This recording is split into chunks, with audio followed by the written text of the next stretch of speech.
রীতিমতন আপনারা জানেন যে পীরজাদা তহা সিদ্দিকী কুমন্তব্য করলো তৃণমূলকে নিয়ে। কী কুমন্তব্য করলো সেটা নিয়ে আপনাদের কাছে তুলে ধরবো। আপনারা জানেন যে পশ্চিমবাংলায় যে মাননীয় মুখ্যমন্ত্রী মমতা বন্দ্যোপাধ্যায়কে যারা জিতাচ্ছে, একটা এমএলএ আছে, এমপি আছে, সংশোধন আছে, ভালো করে বুঝবে। এই যে ওয়াকাফ বিলটা যে পাস করলো মোদী সরকার, কেন্দ্র সরকারকে বিলটা পাস করিয়েছে, সেখানে কিন্তু তৃণমূলের 3টে সংসদে যায়নি। এক নম্বর হলো শতাব্দী রায় বীরভূমের, আর একটা হলো তোমার দেব, যে ফিল্মের, দুটোই কিন্তু ফিল্মের নায়িকা, তারা কিন্তু যায়নি। আর একটা সে বয়স্ক করে কি নামটা তার, সে 3জন যায়নি।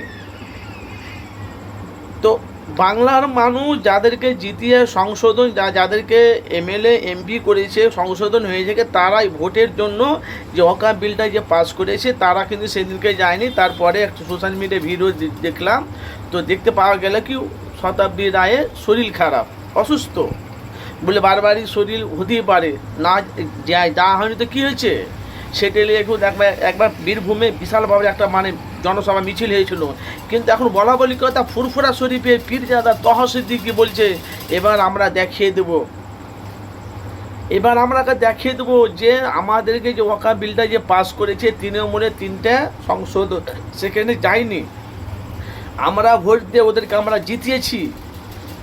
আমরা মানে আমাদের জনগণ, সাধারণ মানুষ তাদেরকে ভোট দিয়ে তাদেরকে জিতিয়েছে। এবারকার কিন্তু তারা মুসলমানের ওপরে যে ওয়াকাফ বিলটা যে পাস করেছে, এখন মুসলমান এখন খাতরে মে, মানে মুসলমান এখন মানে ক্ষতিগ্রস্ততা আছে বাংলাতে। তো এরপরে মুখ্যমন্ত্রী মমতা বন্দ্যোপাধ্যায়কে মানে পীরজাদা তহা সিদ্দিকী বলছে ওদেরকে 3টা সংশোধনকে যদি বাদ যদি না করা হয়, তাহলে আমরা এবারকার সামনে যখন ভোট আসে, এবারকার কিন্তু বাংলার মানুষ কিন্তু ভোট দেবে না।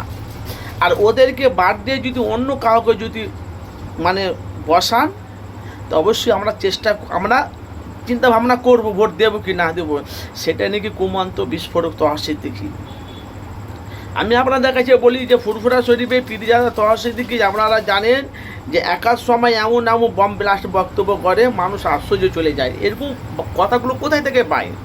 দেখেন, ফুরফুরা শরীফে পীরজাদা তহা সিদ্দিকীর বাড়িতে আনলিমিটেড সব সময় লোক মানে কি মানে সাংবাদিক মিডিয়ারা সব সময় আসছে, কখন কি হচ্ছে না হচ্ছে সেটাকে নিয়ে এখন বাংলায় সোশ্যাল মিডিয়ায় ব্যাপক হারে ভিডিও ভাইরাল চলছে। পীরজাদা তহা সিদ্দিকী তারা জানে, বারবার বলছে আমি আপনাদেরকে জোরহাট করছি যে মুসলমান যে এখন খাতরে আছে, মানে মুসলমান যে বিপদে পড়ে আছে, এবারকার যে আমরা জিতিয়েছি, এখন আমরা কিন্তু ভোট দেবো না, তাদেরকে যদি বাদ দিয়ে যদি অন্য কাউকে যদি বসানো হয়, চেষ্টা করব ভোট দেবো কি না দেবো। তো পীরজাদা তহা সিদ্দিকী এই ধরনের ভিডিও করছে, সোশ্যাল মিডিয়ায় ব্যাপক হারে ভিডিওগুলো ভাইরাল হয়েছে। আপনাদের মতামত জানাবেন। তহা সিদ্দিকী যে কথাগুলোর মধ্যে বলে 100-র মধ্যে 100% একদম সেই সত্যই বলে। ভাই আপনারা অবশ্যই কমেন্ট বক্সে মতামত জানাবেন।